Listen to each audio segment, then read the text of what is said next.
All right. Hello, my lovely sixth graders. I have missed you very much. I hope you're doing well and staying safe at home. So before we left off, right before spring break, when we last saw each other, we had started talking, or we had started reviewing how Hitler starts to take over Europe. So that's what we're going to do now, is review how the war began. Okay, so a couple of things we need to start with first. My computer wants to go. There we go. Review time. We have a couple of definitions that we talked about. So that first one is appeasement. Take a second and think. What is appeasement?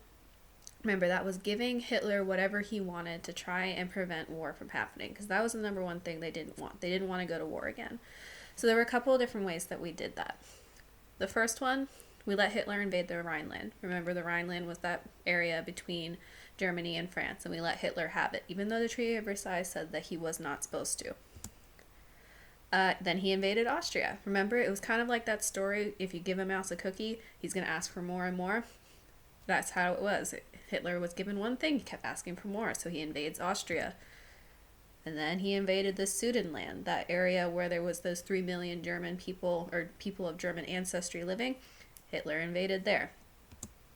And then he invaded Czechoslovakia, and kind of the same thing. He said he was just going to take the Sudetenland, but he didn't, and he went and invaded Czechoslovakia. So that's appeasement. Remember, giving Hitler whatever he wanted, or giving a country whatever they want to try and prevent conflict. All right, so, and then preparing for war. Germany makes that secret agreement with the Soviet Union for that non-aggression pact that they say, we're not going to attack each other, we're actually going to not use any military force against each other. And that led to more problems, clearly. So again, review time. Let's define the Allied powers. So what countries were in those Allied powers? Who was on that side? Think about it. So that was some of our other countries, which we'll get to in a second. And then we had the Axis powers. Allied powers stayed pretty much the same as they were in World War I. Axis powers are going to change up a little bit. So Allied, we had Germany, or sorry, no, Axis. We had Germany, Italy, and Japan. And then on the Allied side, we had Great Britain, France, not the United States yet. Remember, the United States is going to stay isolationist or neutral at the beginning of the war. So differences between World War I and World War II.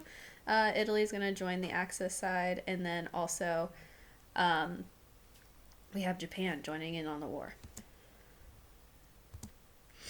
Okay. So we had been starting all of our lessons with those good thoughts. So remember, this man here, he was a army sergeant, and he was one of those people that was driving a Hummer or a tank. A Hummer. And it says, people always ask how I stay so positive after losing my legs. So he drove over one of those landmines that blew up. And he said, I simply say, ask them, how can you stay so negative with theirs? So something to think about there.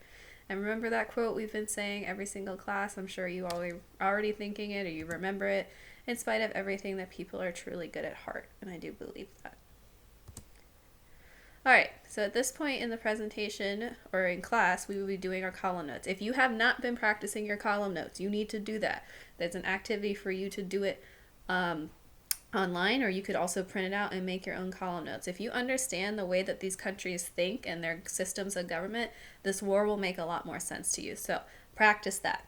And if you want, time yourself, and I'll be highlighting somebody who does really well time at the end of the week. Alright, so let's review how World War II begins. Well, let me ask you, when do you think World War II started? 1919, 1931, or 1939? Think. You can make an argument for all of these dates, actually. Historians have settled on one date, which I'll tell you in a second, but there is a valid argument for all of these dates here, so let's talk about it. Some will say 1919. That's pretty much when World War I ends. So some people say because of the way World War I ends actually causes World War II. Talking about the Treaty of Versailles specifically. Remember, the Treaty of Versailles was really, really harsh on Germany. United States leads it, so we lead it. And Wilson tries to be lenient. President Woodrow Wilson tries to be lenient on Germany. But that's not exactly how it goes. Remember what happens. Europe wants to blame Germany because they need somebody to blame, so they want to blame Germany. Well, we can't blame Austria-Hungary, which is the country that actually started the war, because it doesn't exist anymore. And they make Germany pay for the entire thing, even though they're not the only country in the war. Germany also has to sign to say that they were responsible. Remember, Germany still didn't start the war. They try to create the League of Nations. The United States doesn't join it, so it fails. And this leads to revenge. The League of Nations' whole point was to keep peace. But when that fails, peace is not going to be kept, and Germany's going to be very angry. So they're going to lead to revenge. Some say 1931 because Japan invades Manchuria. So Japan is doing some of that same stuff that Germany was doing and invading other countries. So some historians will make the argument for Japan invading Manchuria being the start of World War II. So why did they invade Manchuria, which is part of China, in 1931? There's usually two main reasons that one country will invade another. The first is land, and the second is resources. So we do end up fighting Japan in World War II, so why does everyone say the war began in 1939? Why is that the date that historians agree on? Well, we can say it was, when Italy invaded Ethiopia in 1935, or when Hitler takes the Rhineland in 1936, or we could say it was when the Russian Revolution began in 1917, or when the Treaty of Versailles was signed in 1919. Basically, there's a whole bunch of different arguments that people could make for when World War II actually starts. But historians basically decide to settle on 1939, so we will too. And that's when the official declaration of war starts, World War II. So that's kind of why they choose that date. Okay, so these are the two that you need to write down on your study guide. I will not be stopping during this presentation like I would in class, so go ahead and just pause your video right here so you can write those down, and I'm going to keep moving on. All right. So here we go again with our alliances. Remember that domino effect. Basically, how did World War I start? Well, one country, Austria-Hungary, declared war on Serbia, which means that Serbia's ally declared war on Austria-Hungary, which means Austria-Hungary's ally declared war on them, so on and so forth. Well, we've got that system of alliances again. So we have our Axis power alliance, which is Germany, Italy, and Japan. And then we have the Allied Powers Alliance, Great Britain, France, Canada, and China. All right, so remember those alliance system. What two big countries are missing here? Think about it. Two big ones. If you guessed the Soviet Union and the United States, you are correct. Soviet Union does not join in initially because they signed that non-aggression pact with Germany. So they're not going to go to war against Germany. They're also not going to support Germany. And then the United States, we're staying neutral. We're trying to stay out of it. Do you think we're going to keep sending supplies to our allies? Yeah. So are we really neutral? Who's to say? But we do not declare war initially at first. That's going to come later with, if you can see it at the top of this timeline here, and you remember it from class, is Pearl Harbor. And that we'll get to that in a couple weeks. We'll review that. All right. So if you take a look at this map, this is why it's called World War II, because all of these countries here, except for the ones in light gray, so some of these ones here, it might be hard to see, those are the countries that did not join. So pretty much everything else that's either green or blue is part of World War II at some point. So this is why it's truly called a world war. We have the green colors are all of our Allied powers and their colonies, and then our Axis powers are blue. And again, our neutral countries are in that grayish white color. So very important to see how really widespread this war was. The lighter green are the countries that were part of it initially, and then the darker green are the ones who were part of it initially, and then the lighter green color are those countries that joined after Japan attacks the United States. All right, so we said that 1939 was the date that we went with. Most historians go with this date, September 1st, 1939, because that's when Germany invades Poland. And that's what they decided was the official start of World War II, because they kind of were done with Hitler invading other countries. And once they invade Poland, they were like, okay, we've had enough. We need to go to war with you. This is known as Blitzkrieg, or Lightning War. because it was such a surprise and it happened so fast that Poland was not ready for it, and Germany was able to take Poland in just 18 days. That's pretty fast for an entire country to fall. So blitzkrieg is that lightning warfare. Germany uses this strategy a lot throughout World War II, which is part of why they're able to take so much land so quickly. Realizing that appeasement is not working, shocker. Great Britain and France declare war on Germany just 2 days after Germany invades Poland, because they do realize at this point, okay, we can't just keep giving Hitler what he wants because he's never going to stop. So close your eyes and pretend that you are in Great Britain listening to this live.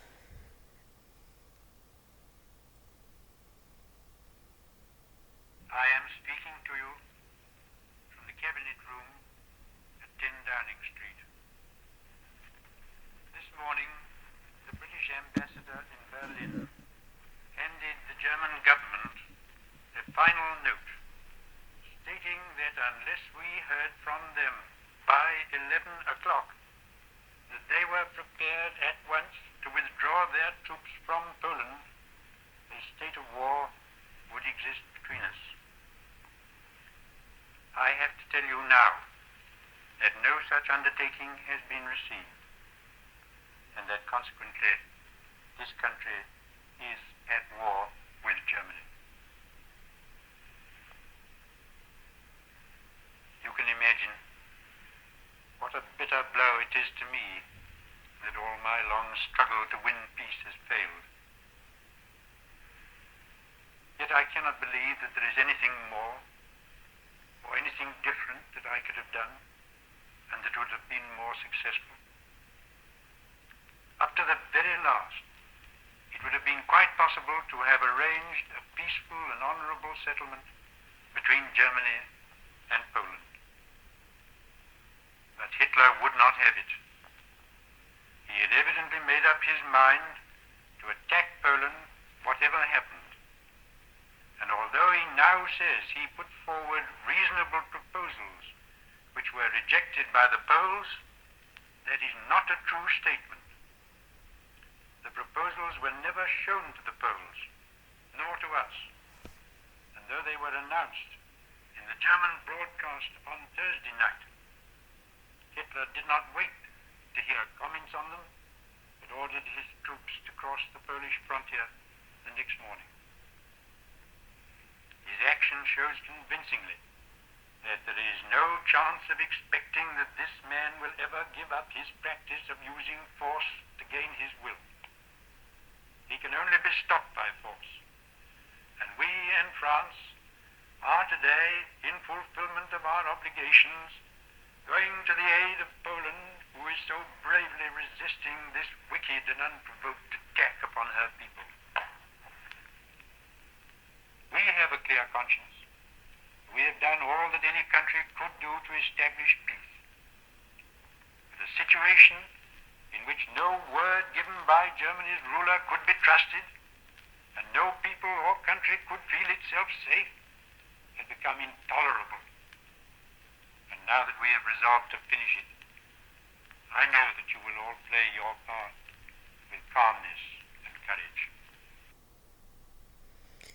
So, imagine that you were in Great Britain, this country that's already gone through a world war and has been trying so hard to stay out of it, out of having another one happen, and it's happening again. He sounds so upset about it. So within 7 months, Hitler seemed invincible. He had captured Poland, Denmark, Norway, the Netherlands, Belgium. All of that you see in red was what Germany controlled by 1940. So guess who Germany's going to turn their sights on next? If you guessed France, you are correct. There's actually a funny story about how that happened. So take a look at this map here. So France knows that Germany has the Rhineland, which is in that border between France and Germany. So if you're the French military, you might be thinking, where is Germany most likely to invade us? Well, let's put the most troops there. So if you look at the map, that thicker red line is where they put a lot of their troops, expecting Germany to come there. Well, does Germany come through there? No. They actually end up going and invading Belgium and then invading France through Belgium. Germany takes northern France. Well, part of the reason that this happens, or they decide to do this and invade through Belgium, is one, they think it'll be a surprise, which it ended up being, and two, where is the capital of France? Well, it's in Paris. Look at this map here. Where is Paris? It's in that freed zone. If you take a country's capital, you are more likely to capture it successfully in the country fall, and that's exactly what happens, is that Hitler takes Paris and then conquers parts of France. So this is basically going to leave which country fighting alone? Think back to your allied or your alliance systems. It is part of the allied powers. That leaves Great Britain fighting alone, basically. So the German Luftwaffe, or their air force, really outnumbers the British. However, the British had just recently invented radar, so they're able to locate German aircraft better than the Germans can locate them. So they actually are able to shoot down a lot of German aircraft because they can locate them with radar. So there's the German Luftwaffe, or the Air Force, and radar. Britain's going to start begging the United States for help, but we want to stay isolationist or neutral. We don't want to get involved. Of course, we're going to send them supplies and weapons that they desperately needed. So should we have helped Great Britain? Should we have stepped in at this point? I don't know. It's hard to say. I mean, we really wanted to stay out of it, but are we really staying neutral if we're sending them supplies? So the Germans are going to bomb London relentlessly.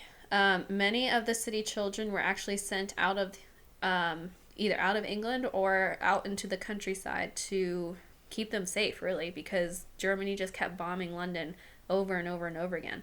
It was really bad for Great Britain, but they never gave up and they never lost spirit. And that's actually where that saying, keep calm and carry on, comes from. It's from World War II. It was a propaganda. But people would actually sleep in the London Underground, which is like the metro, to avoid these bombs. So, despite months of bombing in Great Britain, eventually Hitler actually withdraws. And it's the first time that he ever withdrew. However, Great Britain was running out of money, and they could not afford to pay for weapons, ships, and supplies from the United States. So Hitler stops bombing them and is just like, I'm just going to wait you out, basically, because I know you don't have any more money. So Great Britain, again, turning to their allies, the United States, they're going to come up or ask FDR for help. And FDR comes up with his policy of Lend-Lease policy. Roosevelt explains this to the American people using his fireside chats. So imagine it is, 1940. The United States is not involved in World War I yet, or World War II, excuse me. And you go into your living room with your family and turn your radio on. And at 8 o'clock every evening, the president comes on and explains the state of the country and what's going on. It might be by your fireplace. So that's ended up how it got its name, Fireside Chat. So he would go on the radio every night and talk to the American people and tell them really what was the state of the country and what was the state of the war that was happening. And he gained a lot of people's trust this way. And it was during these Fireside Chats that he explains his Lend-Lease policy, which he'll explain in this next video.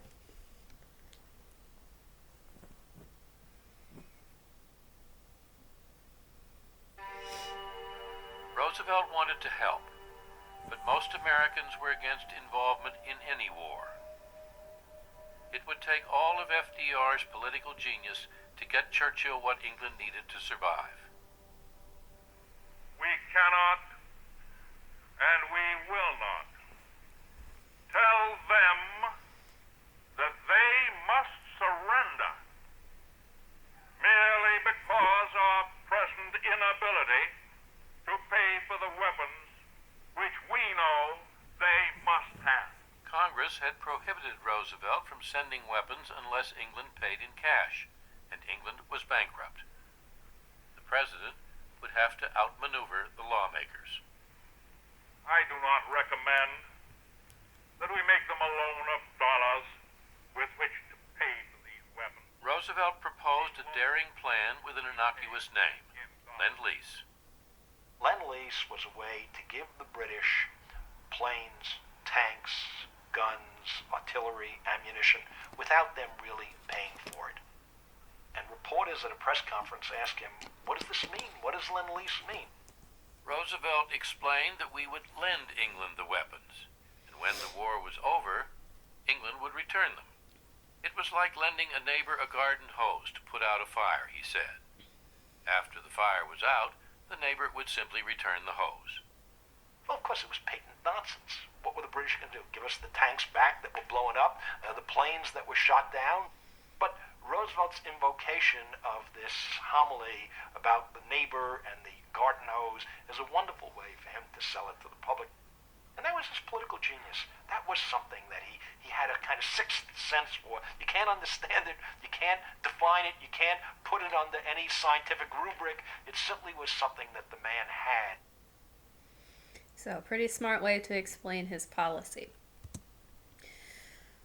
All right, so this activity is one that's in your matrix for the week. Obviously, we're not at school, so you won't do that with a partner, but try and match up all of those different world leaders' quotes with their pictures. So figure out who said what. Read them very carefully, though, because some of those quotes might say a specific country's name, but if you read the quote closely, you realize that they're actually saying how glorious it was to beat that country. So do that carefully. All right. Well, I just gave you the FDR one. All right, so that's all I have for you for this week. Your other activities are in your matrix, and if you ever have any questions about anything in this presentation, you can always email me or come to virtual office hours, and I'll see you guys on Friday.